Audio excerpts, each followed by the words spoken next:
Ketika kapten menyadari pesawat telah kehilangan kendali, dia buru-buru mencoba mengendalikan pesawat. Tapi tidak peduli berapa banyak kekuatan yang dia gunakan, dia tidak bisa memegang joystick. Dia membawa kecurigaannya ke kabin. Pramugari lumpuh yang duduk di tanah berhenti bernapas. Apalagi seluruh kabin pesawat kini telah menjadi lemari es. Penumpang juga dibekukan. Itu benar, semua orang termasuk kapten sudah mati. Dan pesawat yang terbang dari Afrika ke AS ini terus terbang selama sehari dalam keadaan lepas kendali. Sampai bahan bakar habis. Tapi Melinda di tempat ribuan kilometer jauhnya mendengar suara pesawat itu. Melinda sudah bisa berkomunikasi dengan orang mati sejak kecil. Bahkan dapat memprediksi bahaya. Dia merasakan semakin banyak bahaya mendekat. Tapi tidak yakin ada apa sebenarnya. Pada saat ini, di seberang jalan, seorang pria mengulurkan tangannya dan jatuh dari lantai atas. Tapi di lantai bawah, tidak ada yang ditemukan. Melinda tahu bahwa roh ini mencari bantuannya. Sore harinya dia muncul kembali di rumah Melinda. Tapi dia tidak mengatakan apa-apa dan menghilang. Mungkin karena dia baru saja meninggal. Sehingga jiwa masih bingung dan tak terkendali antara batas hidup dan mati. Tidak sampai dia muncul lagi, Melinda mengetahui bahwa dia adalah seorang kapten. Tapi tidak ada informasi lain tentang seragam itu selain namanya. Melinda buru-buru online untuk mencari bandara terdekat yang belum mendarat. Tetapi tidak dapat menemukan apapun. Ketika dia kehabisan kendali, kapten muncul kembali di lantai yang berlawanan. Kali ini dia akhirnya membuka mulutnya untuk berbicara. Melinda langsung bertanya apakah pesawat itu jatuh. Katanya pesawatnya belum mendarat, masih terbang. Melinda tiba-tiba menyadari keseriusan masalah ini. Dia dengan cepat berlari kembali ke toko. Bahkan jika saya tidak tahu maskapai atau pesawat mana itu milik. Dia juga menelepon dan menanyakan setiap maskapai satu persatu. Bahkan menelepon departemen penerbangan untuk mengklarifikasi situasinya. Tapi sebelum telepon terputus, ada ledakan yang sangat keras di luar. Bukan halusinasi Melinda kali ini. Yang semua orang dengar. Melinda berlari ke pintu.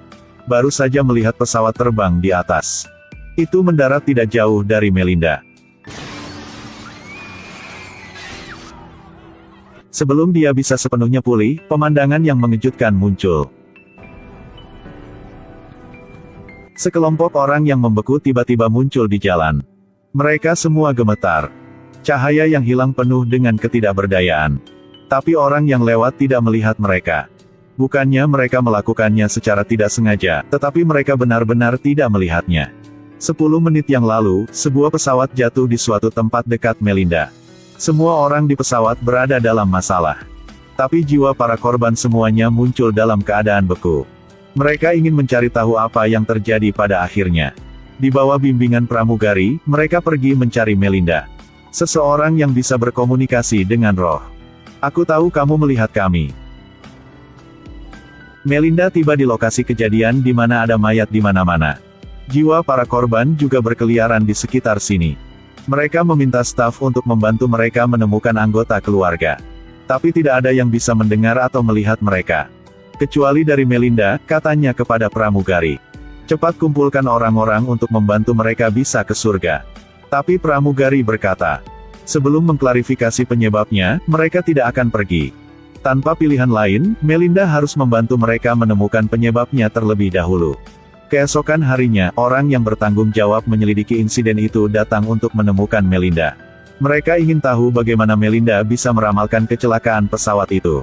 Bahkan nama spesifik kapten yang dia tahu. Melinda sulit dijelaskan dengan jelas. Dia harus secara langsung mengungkapkan bahwa dia bisa berkomunikasi dengan roh. Tapi dia jelas tidak percaya padanya. Tapi Melinda sekali lagi memberinya beberapa petunjuk konkret melalui kapten. Pada titik ini, dia baru saja mulai percaya. Kapten berkata, masalahnya bisa pada katup. Tapi Melinda mencari sepanjang hari di tempat kejadian dan tidak dapat menemukannya. Dia ingin bertanya lebih banyak kepada jiwa-jiwa yang kesusahan.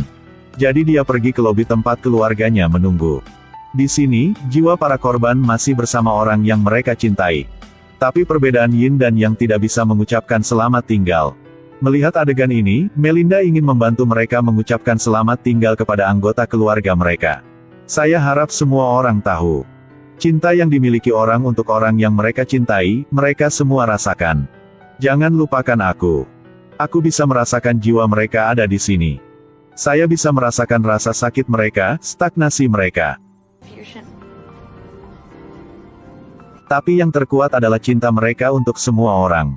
Saya mengerti ini penting untuk semua orang. Yang lain bukan masalah. Ini adalah pertama kalinya Melinda menggantikan begitu banyak jiwa. Jika mereka tinggal di dunia terlalu lama, kemungkinan besar akan menjadi jiwa yang hilang. Melinda tidak punya waktu untuk berduka. Dia harus menemukan penyebab masalahnya. Sebuah pesawat jatuh di dekat kota. Tetapi jiwa-jiwa dalam kesusahan masih tetap berada di dunia dan menolak untuk pergi. Mereka ingin tahu penyebab kecelakaan pesawat. Di malam hari, penyelidik yang bertanggung jawab atas penyelidikan datang untuk menemukan Melinda. Karena dia menemukan katup yang dijelaskan Kapten. Sebelum menyerahkannya kepada pemerintah, dia ingin membiarkan Melinda menemukan Kapten untuk konfirmasi. Melalui konfirmasi tegas Kapten, katup inilah yang menyebabkan kerusakan sistem suplai oksigen pesawat.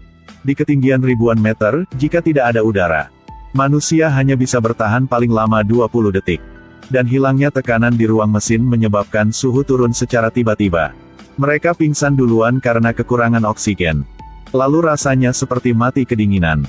Kapten berpikir dia tidak bisa menyangkal tanggung jawab. Karena sebelum dia terbang, dia lupa memeriksa katup itu. Sore, berdiri di depan semua jiwa yang di pesawat, Kapten mengakui kesalahannya. Pada saat yang sama, dengan tulus meminta maaf kepada semua orang. Tetapi karena kesalahan kecil oleh Kapten menyebabkan mereka mati. Mereka jelas tidak mau menerima permintaan maaf. Ketika semua orang menyalahkannya, Melinda berdiri dan berkata, "Sepanjang hidupku saya telah menyelamatkan jiwa-jiwa. Begitu juga nenek moyang saya.